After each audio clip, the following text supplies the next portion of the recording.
really have to understand what you really want to do in life before jumping ship or joining another organization.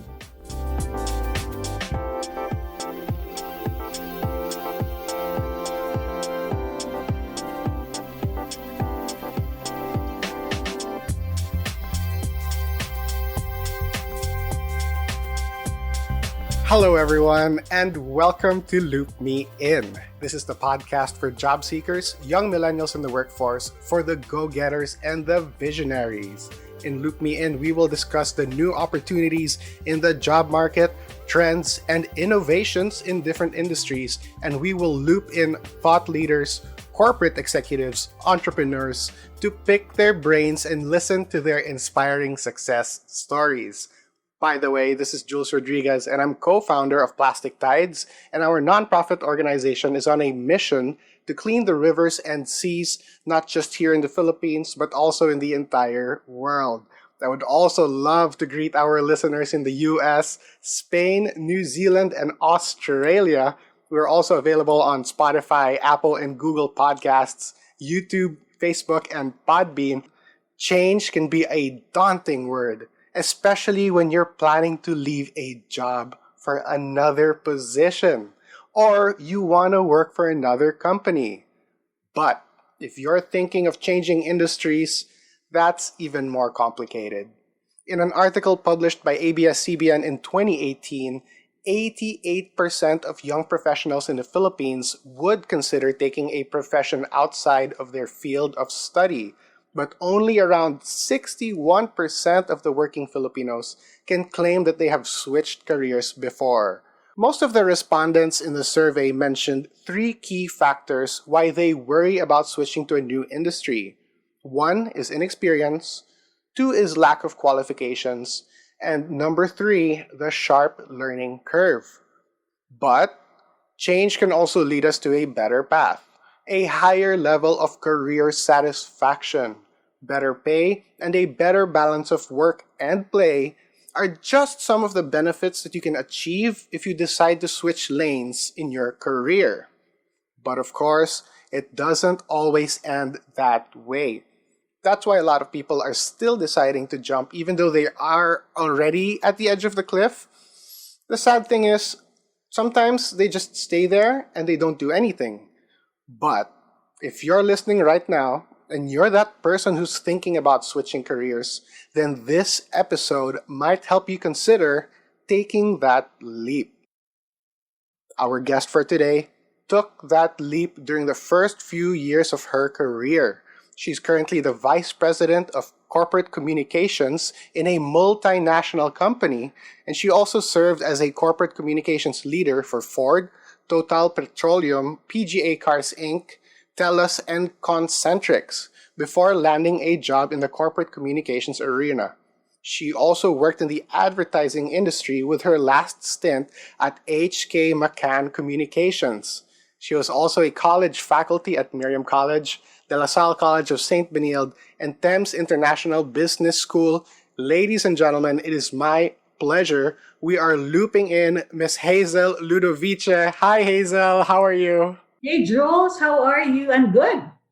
I'm so happy to have you on the show, and especially with your experience, I can't wait to be able to draw out that information and experience from you. And I'm sure our audience as well will be pretty excited to hear cuento and Yeah. stories Mhm. from your experience. So before we start anything, I just want to ask, how have you been? I know the times lately have been a bit wild around and outside. So give me an idea on how you've been doing lately.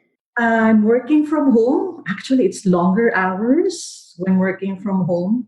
Lots of communication work being done because we want to continue to reach our employees who are also working from home and make them abreast on what's happening in the organization. Do you mind if I ask, what's the life like working as a VP for corporate communications? And my question is, you know how they show it in TV shows where there's a crisis? Is it really like that, the job of a corporate communications practitioner? Like, do you eat crisis for breakfast? Yes, that's correct. That's very correct. Um, because as a corporate communications country leader, I'm responsible for maintaining or even enhancing the reputation of the company as an employer of choice. Yeah. So I look and execute corporate communications plans and also provide strategic consultancy work with our stakeholders. I even manage media relations and handle internal communications, external comms, crisis communications, and BCP communications or business continuity planning. So yes, that's correct. It's this topic is very timely because we play a crucial role in this pandemic. And that's what I imagined would be the situation right now for someone in your position, that you would really have to help people find the right words to express their future plans for any business. I mean, that's really the most important part, to be able to really, I guess, help translate the vision into words that everyone can kind of align with. So I wanted to ask, is this something that you really wanted to do since you were young? I mean, during your formative years, what was your dream job? Of course, when I was young, my mother kept on telling me I should be a doctor because she's a doctor. So when I entered college, I realized that I'm not for medicine. So I took AB Communication Arts, and after graduating, I worked first in the advertising industry for 1 year, and then I entered UP College of Law because my dad also wanted me to take up law because he's a frustrated.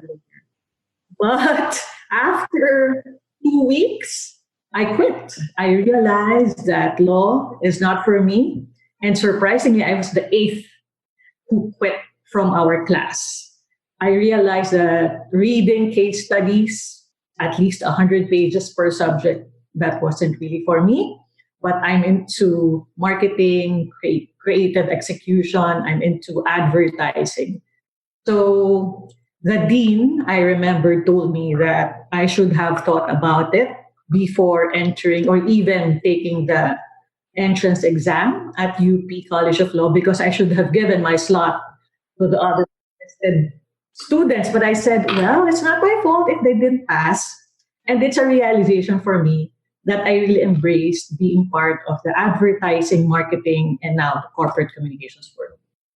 I feel like that's also a pressure that a lot of people are going through as well, especially young Filipinos, where they're being forced into jobs or careers that really aren't for them. I mean, with respect to what your parents wanted for you, or what the parents of all these other young Pinoys are experiencing, parang hearing them or hearing you say your story about your decision to change also is something that would bring light to other people who are in the same scenario. I mean, I switched courses as well, and I'm glad I did because of the fact that I feel like I really am in a career that has been a lot more smooth in alignment with my skills and my talents as well. So I got really lucky with that. But when you said it, I mean, imagine your parents telling you to change your whole life and your whole career to something that you really don't align with. So, what was that feeling in you when you finally made that decision that you were gonna say, "Okay, sige, I'm gonna do it. I'm gonna change, and I'm gonna go to this path that I want." What was that thought, or what was that moment for you? It was liberating because I remember during the time when I was studying law, I only slept, I think, 2 to 4 hours a day. I didn't have any social life, and I'm an extrovert, so I love hanging out with my friends. And then I realized that I cannot take that for the next 4 years. So it was good. And then my parents embraced the decision that I made because I said I tried it and I realized it's not for me. So I wanted to go back to the advertising world. So they were supportive after that. I think that's a really it sounds so fulfilling, naman, that if you want to be creative and finally you get to become creative, you get to use that skill that you have. What I know also is that after you attended college, you got a job in advertising as an account manager, correct? Yes, that's correct. So I do have some experience in the advertising and supplier world, and I know that it's a bit of a a crazy world as well, and people do have their own stories or their own horror stories in advertising. I want to know, what's one experience in advertising that you feel like was really something that tested you? Or what's something that you can really always remember if you think about one of your challenges in the advertising industry? I was working before at McCann Communications, and then it was late 90s, and then I was handling Globe as an account, and that was really tough because that time we're just starting with the mobile phone. We just introduced it in the late 90s, right? So there was a tough competition with Smart, and then we had to prepare for a major presentation for clients. So I did not go home. I spent the night at the office, and then I went home in the morning just to take a bath, and then went back again to our office in Makati for the presentation. So I think that example was a classic one. I think that's what they call a, that's where your work life balance just flips on its head. So that's really that's the same type of story that I've been hearing also from everyone in the advertising world as well. That wala talagang tulog. There's no sleep. Yes. So I understand also after advertising, you did work with Makanga and you moved all the way to the automotive industry. Wow. I mean, what was that? How did that happen? From advertising, you went into automotive. I was a nerd. So when I heard that there was a fellowship grant being offered by Honda Japan, so I applied, and luckily I was one of the four chosen. So I flew to Suzuka in Japan, and then I went back after 3 months. When I went back, I finished my master's degree at Ateneo for communication arts. And then after graduating, my headhunter called me, asked me if I wanted to join that time a petroleum company, because that was a time that the regulation law has been enacted. So other than the big three, Shell, Caltex, and Petron, the government now allows other players. So my headhunter asked me if I wanted to join Total Petroleum, the French multinational company. So I was one of the pioneers. So it was a one woman show. I was handling advertising and promotions of the retail station, the gas station. So I stayed there for 4 years. And then Ford called me, asked me if I wanted to join the automotive industry. And I said that was fun because after selling fuel, now I'm joining the automotive industry because it's now cars. So I said, why not? You had a great job with Ford. You were able to really maximize that time there, and then from Ford, if I'm not correct, if I'm not mistaken, you moved to be faculty. Correct? Was it? Actually, I've been a faculty since I was 25 years old. Oh When I wow. was working at McCann as account manager, I was already teaching at Miriam College. It was Mm-hmm. like giving back because whatever I learned in the advertising industry, I shared with my students. And my students were just 6 years younger than me. So until now, they're my friends. And I would say that's an achievement for me because they would tell me I have inspired them. So they're also working in the advertising industry in the corporate world, and they're very successful. I feel like that's the type of mindset that people need to understand as well. That here now, the new generation of people who are workers, it's a flat mindset. I mean, there's the hierarchy is so much different now than I'm sure how it was before as well. That's what I really am so interested by when you start looking at these new startups, these new smaller businesses that are coming up. It's like the whole mindset of the company is so different. So tell me, what would you say was that sort of difference that you saw between understanding students who you're teaching and the people currently in the industry? You got to see both sides, the up and coming and the ones currently in the industry. What were the stark differences between both? Even if I was inside the classroom, I also became a student in a way that, of course, they're more tech savvy than me. And they also have creative juices. They think out of the box. So I also learned from them. I used to teach advertising, public relations, brand management, and marketing. So not only in Miriam, but also at College of St. Benilde, most of my students there, they already have existing businesses, but they wanted to get their degrees as well. So it's good because it was an interaction and a really an exchange of ideas. It wasn't only a one-way communication. So they would also share with me their experiences working as well. So it was also good.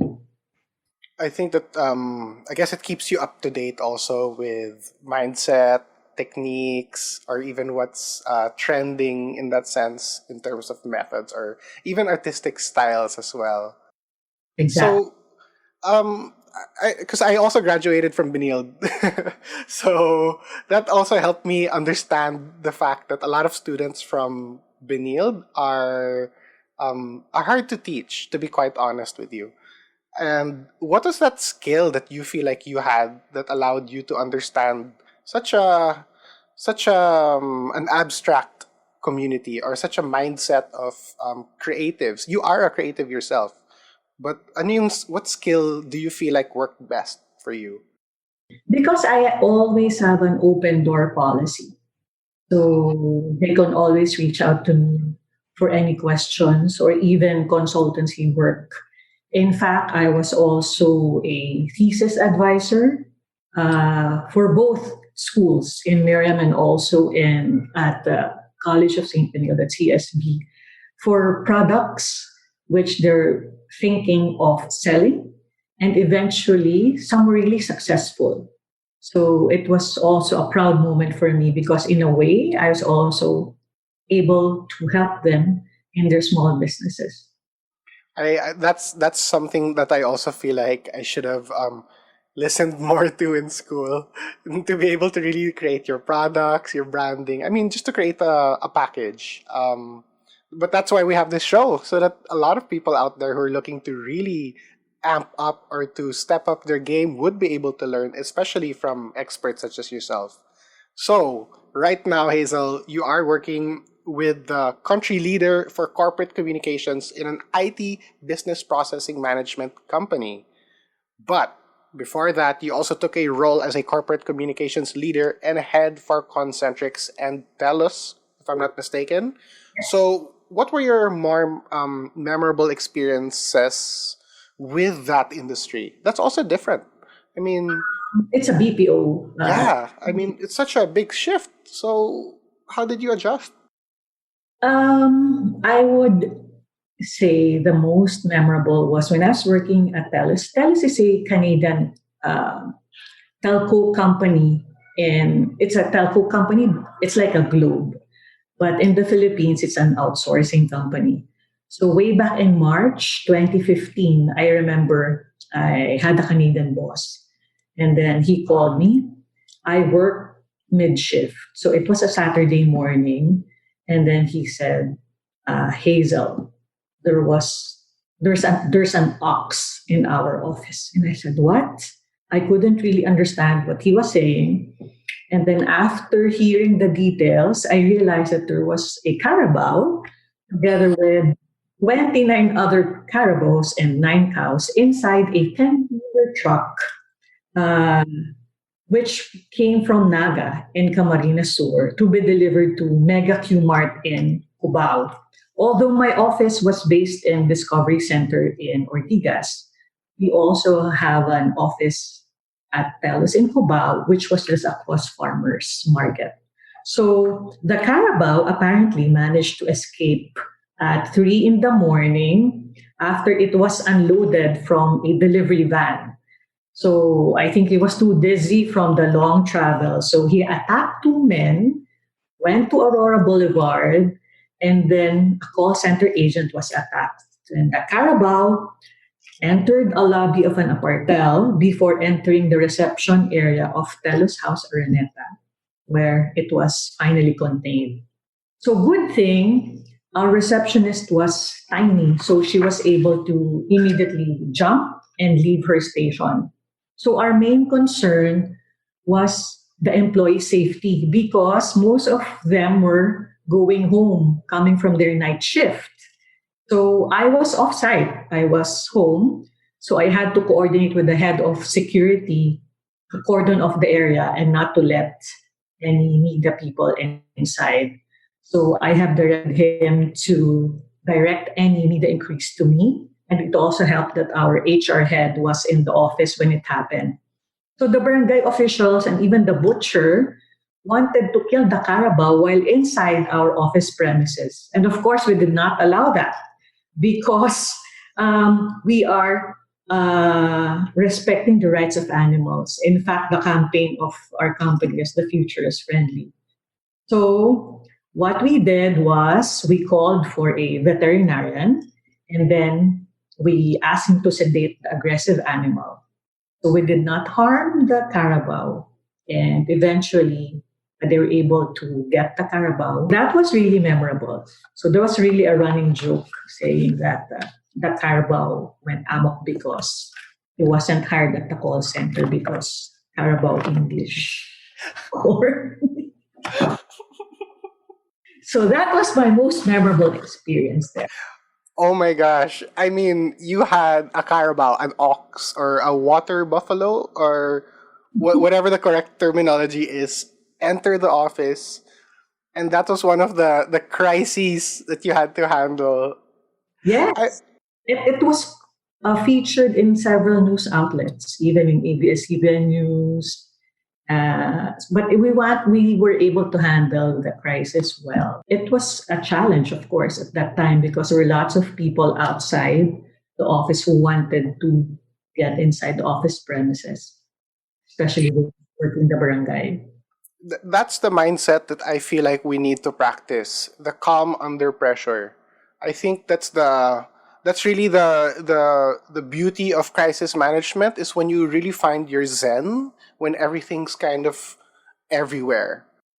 That I feel like would be the that's a really important job for anyone out there who's especially managing something that has a public image and a public reputation as well. And if you had just gone with your instincts, or if you had not maybe assessed it well, then that carabao could have been even slaughtered in your own property, and it would have caused so much more problems as well. And that's also something that I feel like is a great mindset or great skill to understand how to act during critical scenarios. You have really to act quick during that time. And you're right, you have to act, aside from being quick, you have to be calm in times of crisis. That's correct. That's really the challenge of being able to have your initial primal response and your reserved, well thought out reaction. That's something I had also, I guess, learned through my own crisis management training. But our listeners out there, that's also a great mindset. I think that's really a skill that people need to learn, wherein instead of giving into your reactions, you're actually able to withhold and react appropriately. Agree. So I want to know also, being in a crisis situation kind of puts you in this constant state of trauma, this constant state of, um, I guess, some sort of paranoia and hypersensitivity. And it will take a toll on your mental health. It will take a toll on your healthy mindset as well. I want to know from your perspective, Hazel, how what are the things that you do since you're an expert in this crisis management, what helps you deal with your own crisis? That's true. Lots of uncertainty, especially now with the COVID-19 pandemic.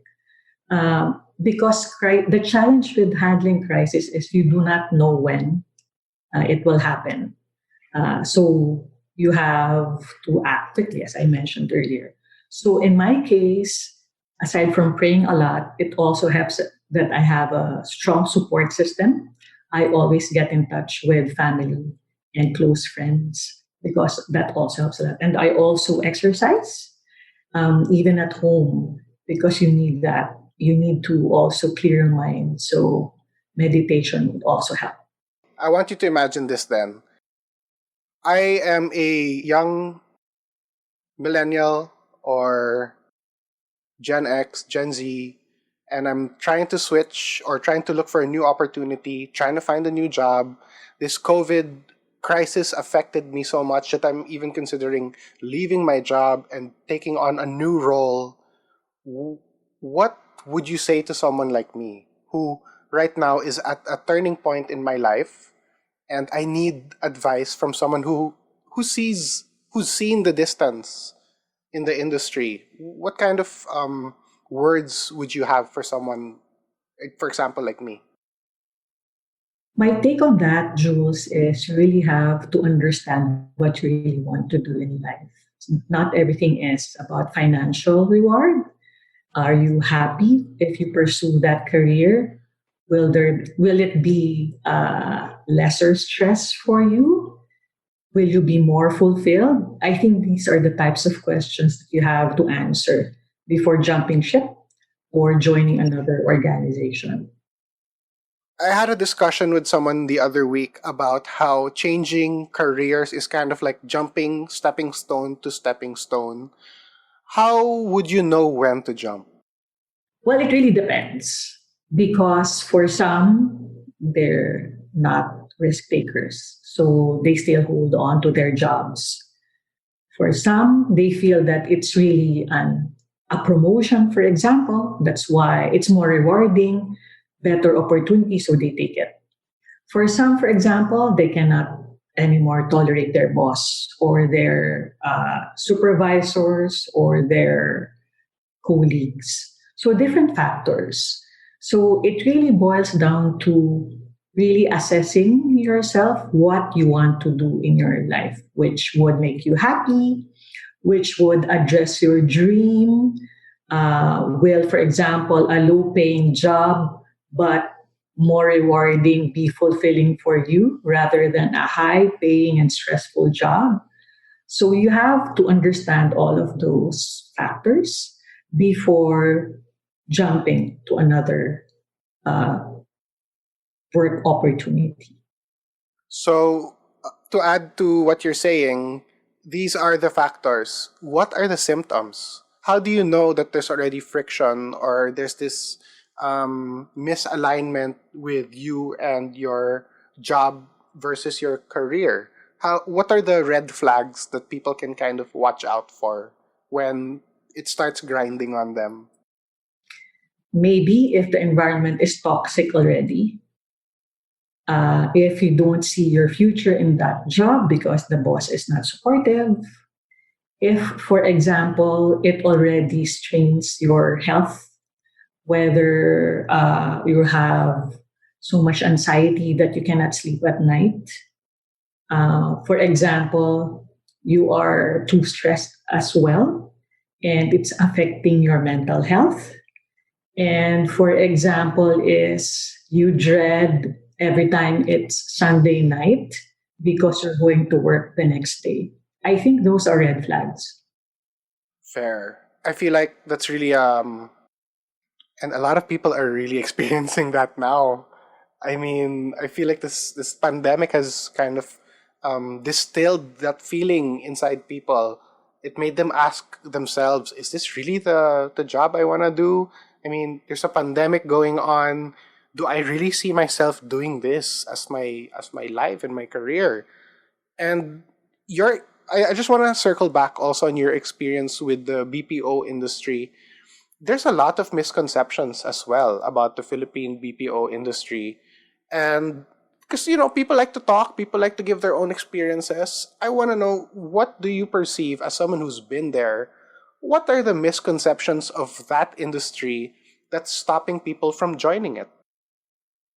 Of course, they say it's a dead end career. You're just going to answer calls.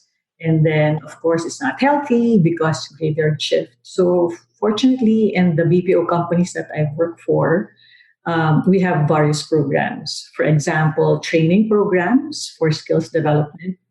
We have well-being programs, whether in terms of financial, personal, emotional, social, or physical. We also embrace diversity and inclusion. We hire those from the LGBT community, senior citizens. I want to ask as well. Of course, this whole COVID crisis, that's obviously one of the largest, if not the largest, crisis that we have ever faced in any industry. How is it? How are you handling it, and how's your company handling it? And what would you say were the challenges that you saw come up? Well, it's very challenging because, for example, not everybody can work from home Mm. because in the IT business process management company or industry, not all roles are capable to are allowed also to work from home. So what we have done is to make sure that we're always in touch with our employees, always update them on the different programs and what the company is doing because it's important that they see that the company cares for them and they can always go to the company for any assistance that they need. That means you basically had to build up your COVID support system for your own team first. Like, Meaning we had to maximize the different channels available. For example, via SMS, we had to make sure that we update them if payroll, for example, has been credited to their account, if we have other benefits that they can avail, if any medical support needed. So we also have to make sure that for those working in the office, we also maximize the channels available on site as well. So it's good that they always get communication from the company and from their country leader as well. yeah, I feel like that's really the need now for the digitization of the company to step up so that the employees really understand that you're there still. Yes, agree. What would you say was one of the best things that you've done to get your workers in the company more efficient since people had to work from home? What was one thing that you felt like, good thing we did that? I think it's about rewards or recognizing them, rewards and recognition, because they deserve that. They work so hard. So it's just right that they be rewarded, whether in forms of incentives or recognition in their teams. I like that. It's like you don't make them feel like you don't see them. You don't make them feel like you've forgotten them, especially during a time like this. Mhm. It's important that they feel valued as part of the organization. The vibe I'm getting from this pandemic is really a lot of uncertainty for people. So to counter that would be to ensure and to, I guess, always keep in touch and always keep a finger on the pulse of your workers as well, because that's really where understanding them works best. Exactly. That's why we have regular connect sessions with the employees, with the How do these do? Like through managers. Skype? Ah, Zoom. Yes, we have, if not every other week, we talk to the employees. We choose, for example, 20 employees for this session, another 20 next week. So we get the pulse and we also understand their concerns or if they have any issues or helping them. Your experience essentially is you are a specialist in a variety of roles because of your career path. You've gone into advertising, you've gone into the crisis management as well, and you've also been able to distribute that information as a teacher. But what were the challenges that you feel like surprised you along the way? You had great training, but then, of course, there will always be something that comes up and surprises you through these industries. Tell me one thing that surprised you that you didn't expect during your career? Well, to be honest, I would say that the good working environment that I had was when I was working in the BPO industry. And I have kept my colleagues there as real friends. And it also surprised me, for example, that some of your friends who became your colleagues, eventually you would have um, disagreements when you are in the workforce, and you would realize the true character of some people in times of crisis. That is preach. Please preach. That's exactly the mindset that people need to understand. That people can be people, but when you put pressure or when you put them in a different scenario, you'll really start seeing different abilities or different perspectives of them as well. What lessons would you say did you learn from working in the advertising agency world that you're now applying as a VP for corporate communications? Oh, the skill that was really honed when I was working in the advertising industry was organization skills. And it's also important that you have to document everything.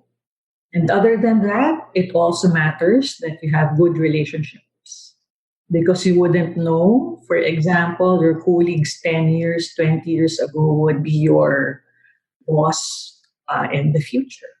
So it's important not only to establish good relationships, but to enhance those relationships as well. So, for example, I just moved after your advice, after taking your advice and listening and saying or hearing you say, oh, if you're ready, take the leap, do it. Now imagine, I took the leap, I'm in a new job, I'm fresh, green, and it's in an industry that I have no idea about. What can I do, or what can you share with me, or what mindset can I have to be focused on this new job or this new career? You've experienced it yourself, switching from one career to another or one industry to another. What is that feeling of being, again, almost clean slate? Or what is that feeling of being fresh? What can you tell someone who's right there in that spot? Well, I would advise that person to do his or her homework. For example, I changed career. I worked from the advertising industry, and then after that, I switched to being a client.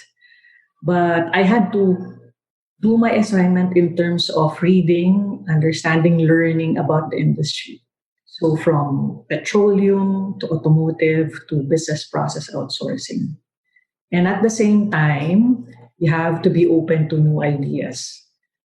For example, in my case, as a marketing and corporate communications practitioner, I would say that all the same principles are practiced. I'm just selling a different brand, a different product or a service. So it's just really a matter of understanding and seeing how these concepts would be implemented in your new work. So someone calls you up now and says, Hazel, we want you in this new industry that you've never been on.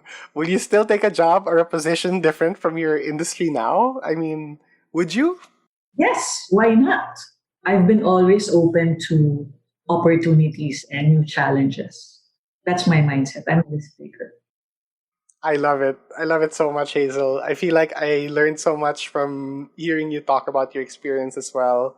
I do want to be able to help our listeners as well be able to reach you. Mhm. So, can I ask, how can we reach you on social media? Through LinkedIn, they can just add me, my full name, Hazel Marie Ludovice. Just look for me and I'll accept your invite. Thank you so much, Hazel. And I just want to say thanks so much for also for giving us your time. And I really learned so much. And I can't wait to get this to our listeners out there so that they can also start their new careers or reinforce their current ones based on the information and advice that you're giving. So thank you so much, Hazel. Be safe and healthy. And that ends our episode for today. Please listen and download our episodes on Spotify, Podbean, Apple, and Google Podcasts. You can also catch our episodes on Facebook and YouTube.